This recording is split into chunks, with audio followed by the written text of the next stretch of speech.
Essayons donc de revenir par la grâce de Dieu sur notre message. Il a failli faire tout un changement de puce. Si, mais là, je pense que ça peut aller.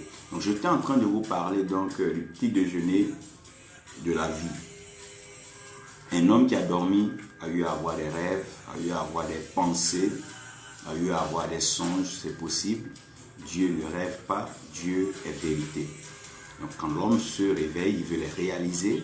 Donc l'homme veut traduire ses rêves dans la réalité. Alors que Dieu est un Dieu de vérité.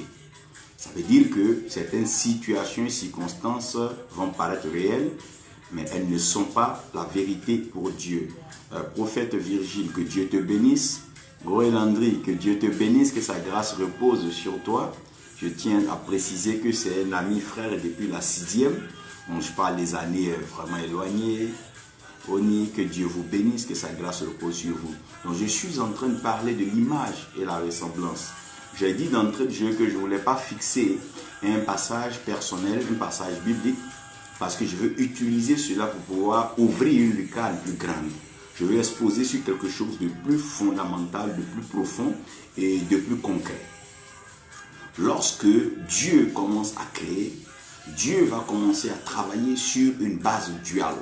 Sur la base duale, ça ne fait pas de Dieu un double Dieu, non. Mais ça fait de Dieu un Dieu unique. Seulement, Dieu aura besoin de certains éléments pour pouvoir donc accomplir sa volonté. À savoir le commencement et la fin. Le premier et le dernier. Donc Dieu aura toujours besoin d'un commencement et Dieu aura besoin d'une fin. En ce sens que Dieu a besoin d'entamer un projet.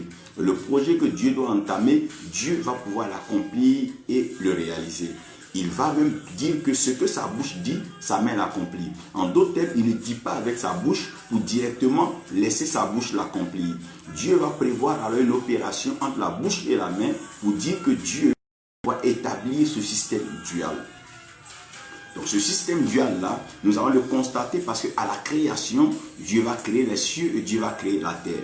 Donc Dieu crée les cieux et Dieu crée la terre, de telle sorte que la terre soit un lieu informe et vide.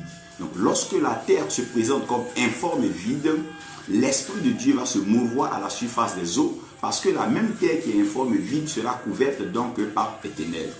Donc la terre va présenter une certaine profondeur. Donc, excusez-moi, nous avons encore des problèmes de réseau. Donc, sachez que lorsque la terre sera informe et vide, Dieu va donc faire du ciel le lieu de la plénitude.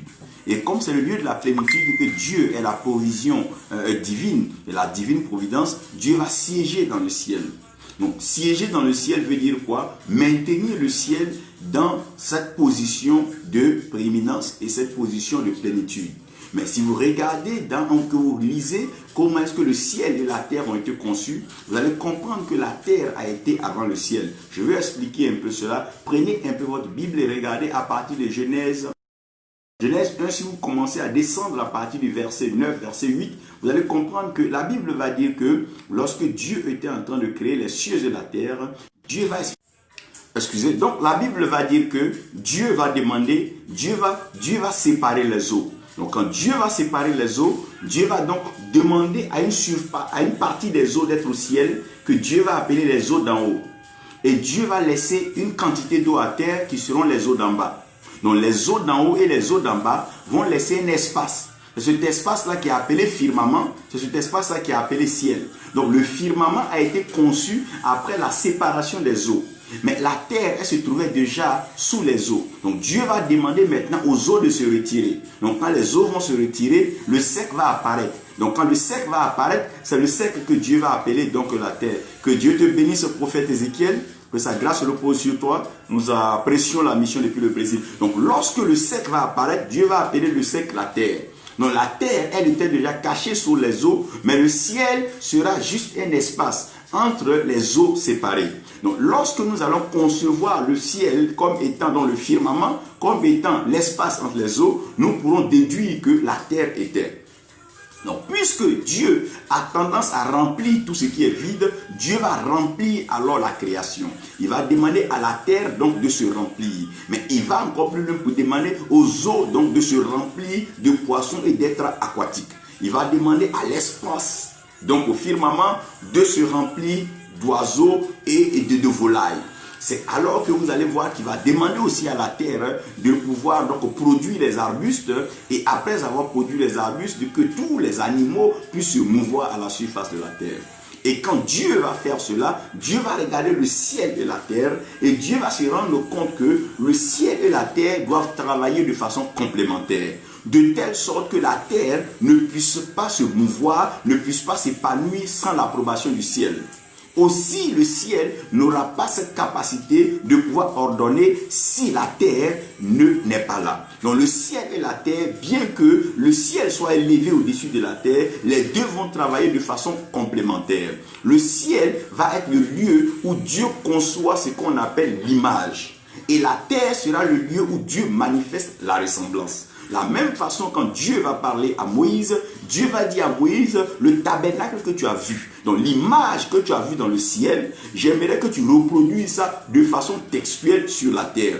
Donc le tabernacle que tu as vu dans le ciel, donc que tu as vu, tu dois pouvoir donc amener sa ressemblance sur la terre parce que tu as vu son image. Donc, à partir de l'image, on peut arriver maintenant à produire ou reproduire ce que nous appelons la ressemblance. J'aimerais tout de suite aller et que vous constatez que Dieu est un bâtisseur et que Dieu est un architecte. Dans la conception, dans la construction d'une maison, vous allez savoir que Dieu a été d'abord le concepteur de la création. Donc, il est le créateur. Donc, lorsque Dieu pense le plan d'une maison, Dieu réalise cette maison dans sa pensée. Et Dieu réalise cette maison, il établit donc cette maison. C'est pour ça que la Bible parle d'Abraham ayant quitté donc la cité, ayant quitté sa patrie, avait donc cherché une cité dont l'architecte et le bâtisseur était Dieu. Donc cette cité avait une architecture assez particulière et un fondement assez particulier. Parce que Dieu bâtit sur sa parole. Aidez-moi à revenir donc sur l'image et la ressemblance. Quand Dieu va avoir le ciel et que Dieu va avoir la terre, Dieu va dire alors, faisons l'homme à notre image et à notre ressemblance. C'est bon. Quand Dieu dit faisons l'homme à notre image et à notre ressemblance, Dieu est en train de parler au ciel. Donc Dieu parle au ciel parce que le ciel est son trône, son lieu de direction. C'est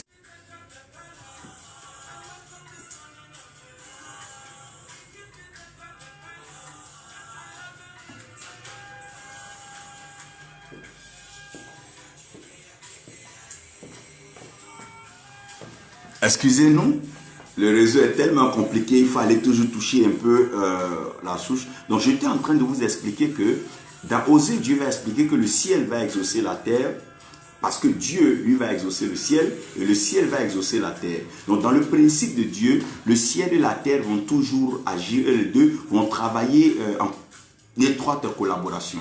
Donc l'image et la ressemblance sont obligés donc de travailler en étroite collaboration. Je quitte là tout de suite pour vous amener à là où Dieu dit il n'est pas bon pour l'homme d'être seul. Lorsque Dieu ouvre cette parenthèse, il n'est pas forcément en train de parler en termes de mariage. Il n'est pas en train de parler en termes de relation, de rapport, mais il est en train de parler en termes d'établissement d'un système. Puisque Dieu est en train d'établir la famille.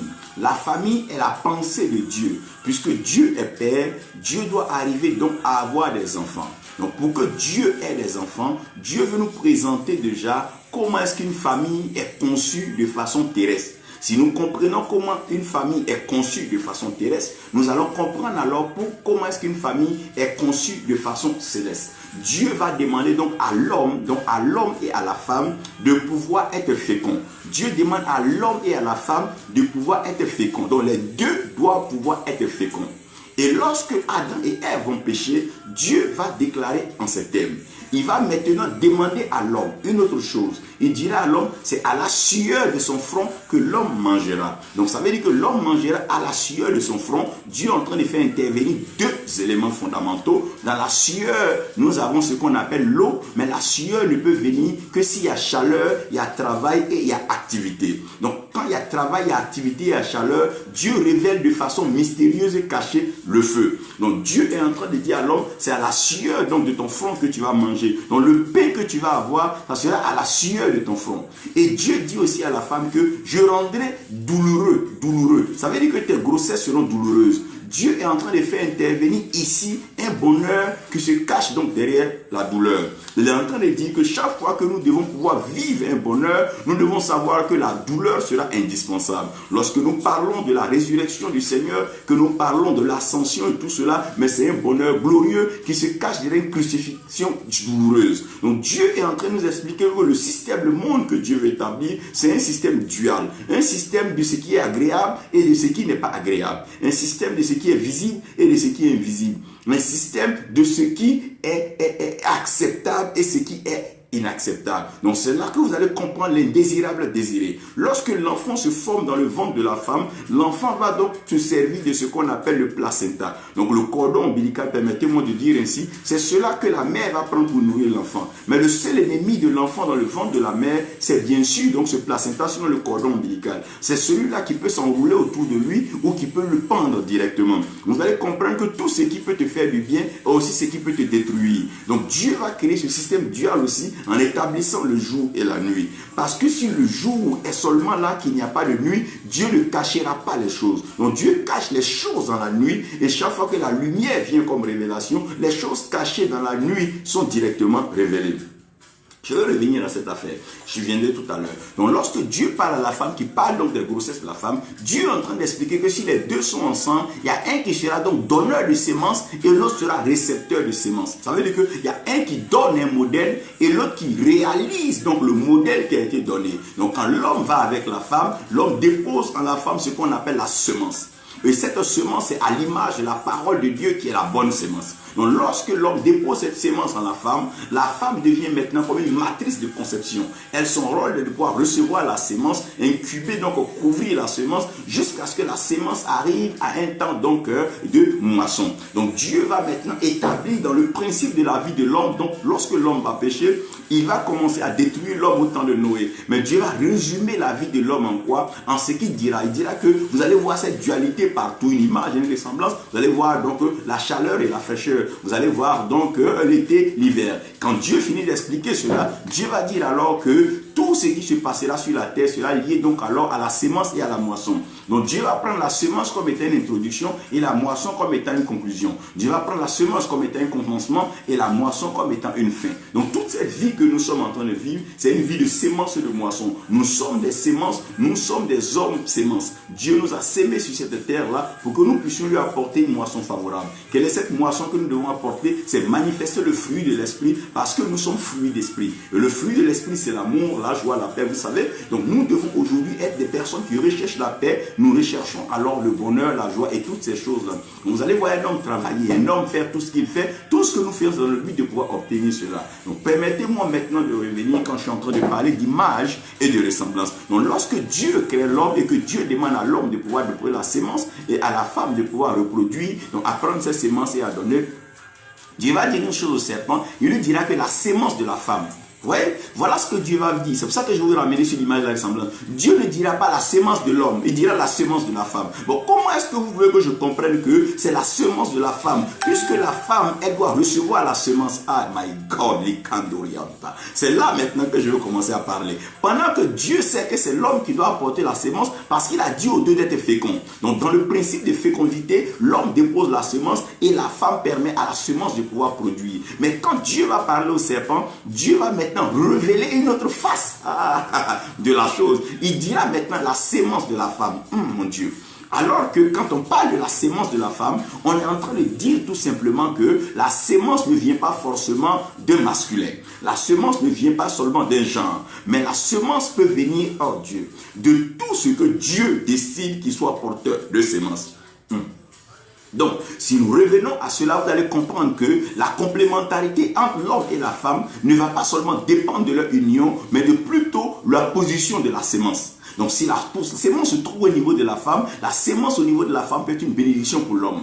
Si la sémence se trouve au niveau de l'homme, ça sera une bénédiction pour la femme. Mais pourquoi est-ce que Dieu, oh my God, pourquoi est-ce que Dieu parle de la sémence de la femme?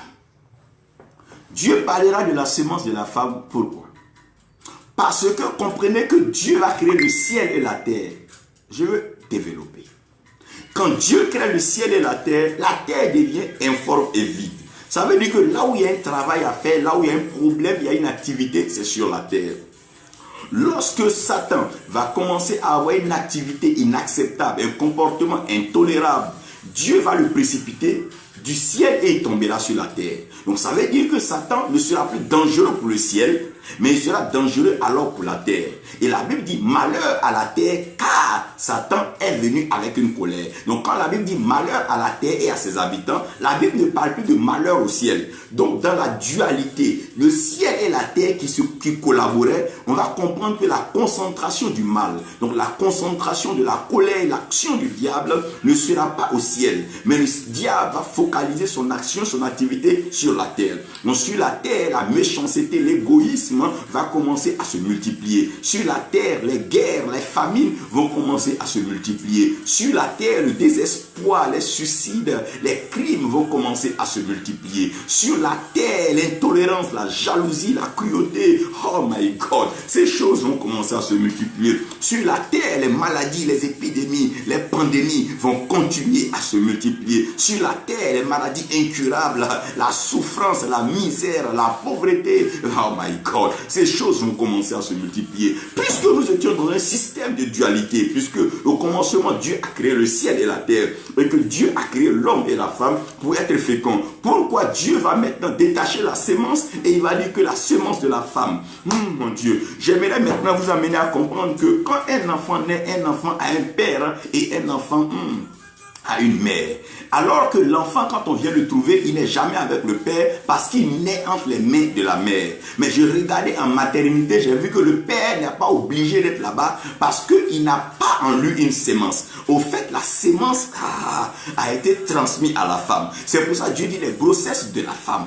Les grossesses, la douleur de l'enfantement. Ça veut dire qu'il y a une sémence en la femme qui doit pouvoir sortir à un certain moment. Donc la terre doit pouvoir se défendre, se débrouiller et tirer son épingle dans cette situation assez difficile. Je parle maintenant de l'image et de la ressemblance. Donc le ciel et la terre qui collaborent, à un certain moment, la terre va commencer à se rendre seule dans une situation difficile. C'est ce problème de dualité que Dieu va commencer à exprimer lorsqu'il va parler de notre entrée dans le royaume. Il dit l'homme n'entrera pas dans le royaume s'il n'est pas d'eau et d'esprit. Donc Dieu va parler maintenant d'eau et d'esprit. Lorsque Jésus-Christ vient qui parlera d'eau et d'esprit, il va l'exposer d'une façon assez claire. Il va dire que Jean vous a baptisé d'eau. Donc ce baptême est bon. Mais je viendrai vous baptiser d'esprit et de feu. Donc derrière l'esprit, il va amener un élément nouveau qui est le feu. Donc il va mettre cette dualité là pour dire que le monde entier va dépendre de l'eau ou bien du feu. Il dit si vous n'êtes pas froid ou bien vous n'êtes pas chaud, il vous vomira.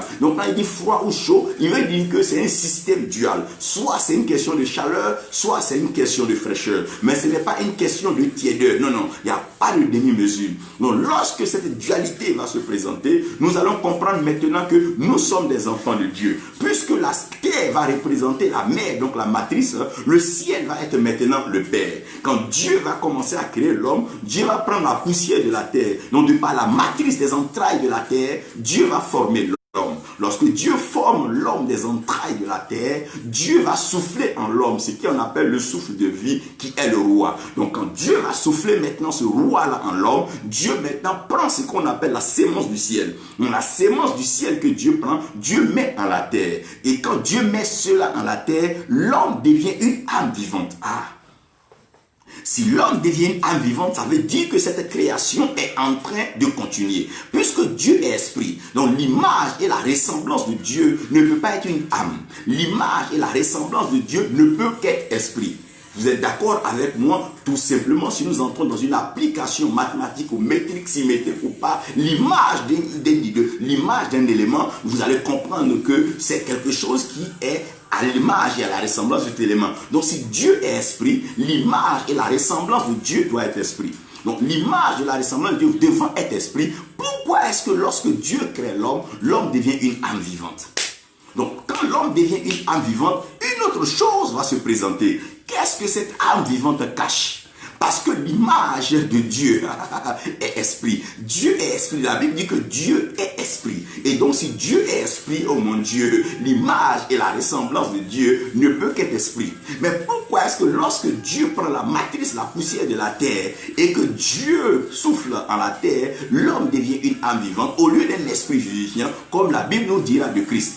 Je veux là m'asseoir et expliquer quelque chose. Apôtre Gondales, que Dieu te bénisse. Je veux expliquer quelque chose ici tout de suite. Dieu cache, oh mon Dieu, le mystère de l'image et de la ressemblance.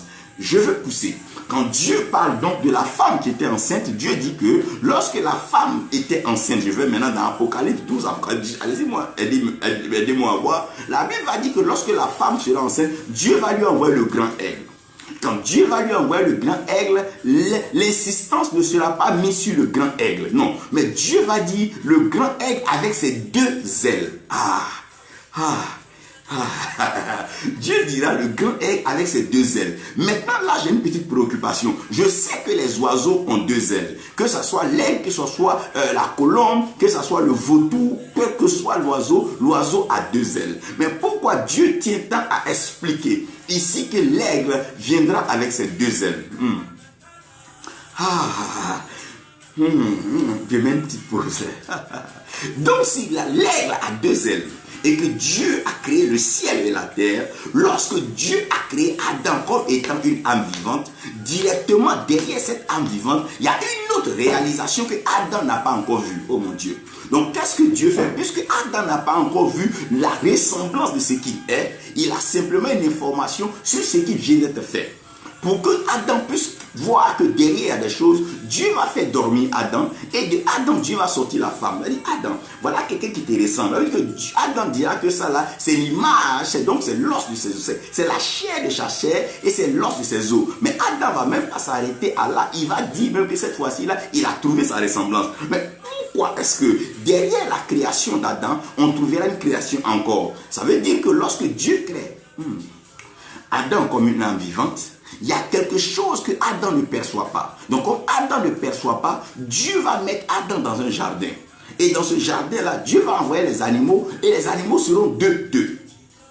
Puisque les animaux seront deux, Adam ne trouvera pas une aide semblable. Donc l'aide semblable dont il était question, c'est qu'il y a une ressemblance qui manquait à Adam, que Adam ne percevait pas. Adam regardait les animaux, le lion venait avec la lionne. Chaque animal venait donc avec sa ressemblance. Mais Adam n'en avait pas. Pourquoi? Parce que lorsque Adam a été créé, Adam n'a pas compris que la création était en train de continuer. Parce que quand Dieu a créé l'homme, Dieu, oh mon Dieu, s'est reposé. Dieu se repose. Pourquoi? En général, lorsque tu vois que Dieu se repose, c'est que Dieu veut faire constater à l'homme quelque chose qui manque. Lorsque Dieu n'agit pas, lorsque Dieu ne parle pas, lorsque Dieu ne fait rien, Dieu veut amener l'homme à lui dire que non, il y a quelque chose qui manque. Regardez bien, tous ceux pour qui Jésus-Christ a fait un miracle, c'est eux qui ont constaté qu'il y avait quelque chose qui manquait. Jésus n'a jamais vu quelqu'un pour dire que cela te manque. Tiens, non, c'est Lazare qui est tombé malade. Ses sœurs ont dit, allez-y, dis à Jésus-Christ que Lazare est malade. C'est pas lui qui a dit, je pense que Lazare est malade. Allez-y encore, regardez, Zachée était sur l'arbre, Zachée le cherchait. Il a dit donc, dites à Zachée, Zachée descend. Donc ça veut dire qu'il y a quelque chose que chaque fois que Dieu se met au repos, Dieu veut nous amener à réaliser.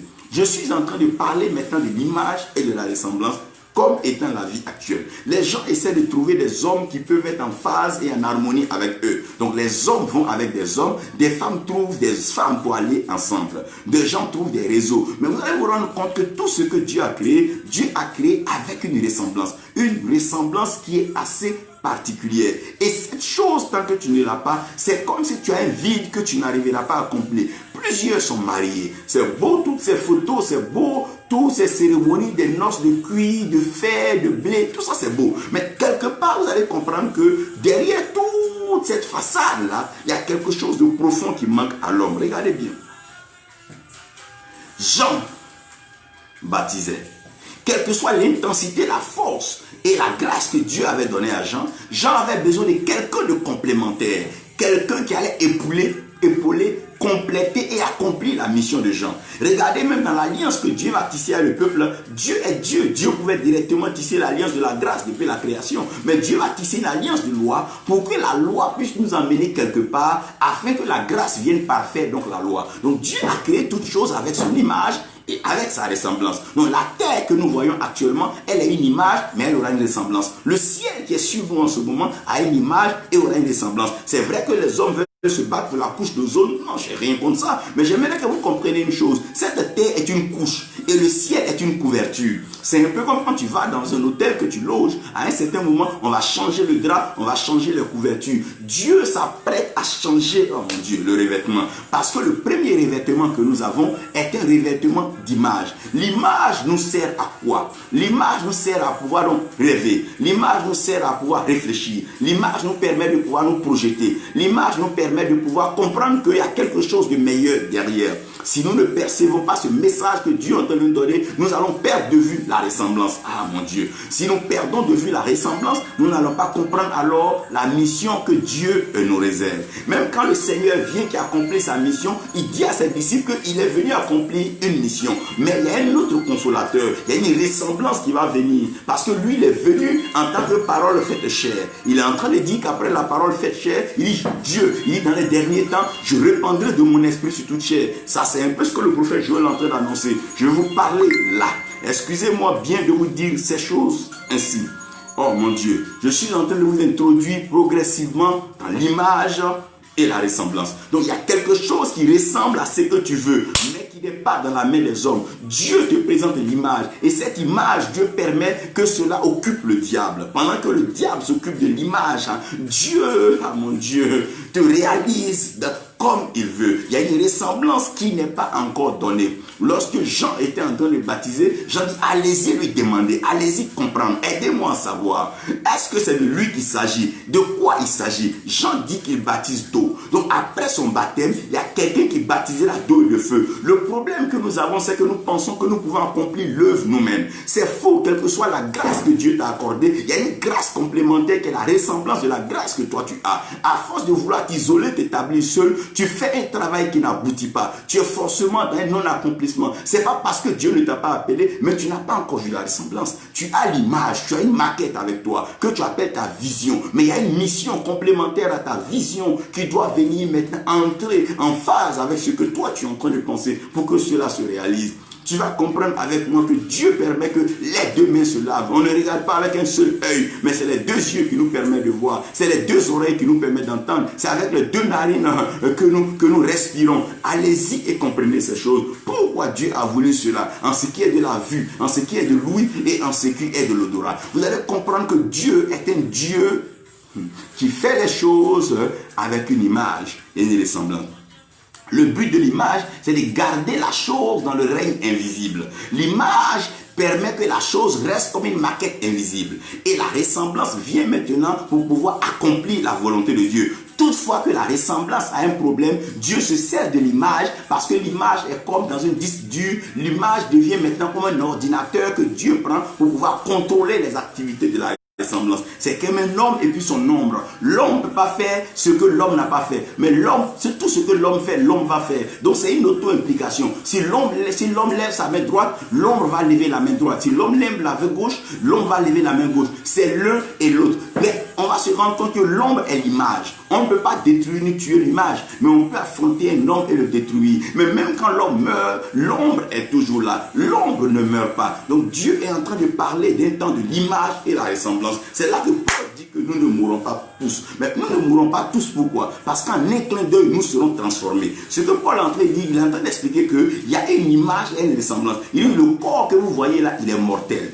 Mais ce corps mortel là va revêtir l'immortalité. Comment ça va se faire? Il dit, ce corps que corruptible là va revêtir l'incorruptibilité. Et alors, nous allons dire, mort est où est ta victoire? Mort, où est donc ton gain? Et on va commencer à s'adresser à la mort. Pourquoi? Parce que l'image et la ressemblance vont pouvoir se retrouver. Aujourd'hui, qu'est-ce qui fait que nous avons une forme de non-achèvement sur la terre? Nous avons des images qui ne cherchent pas leur ressemblance. Qu'est-ce que j'appelle l'image qui ne cherche pas sa ressemblance? Dieu peut t'envoyer quelqu'un qui n'a pas l'apparence et la carrure de ce que toi tu veux. À cause du monde matériel, nous avons des idéaux pour ce que nous appelons une ressemblance. Qu'est-ce que nous appelons un apôtre aujourd'hui? Pour nous, un apôtre, c'est celui qui bâtit des églises. Dieu n'a rien dit encore de cela. Pour nous, c'est qui est un prophète.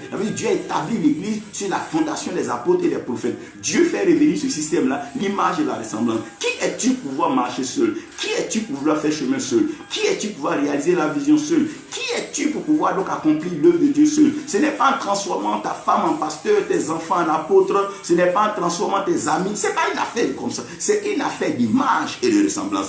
Dieu, oh my God, Dieu a conçu le principe de l'image et de la ressemblance pour pouvoir maintenir dans l'éternité tout ce que Dieu fait.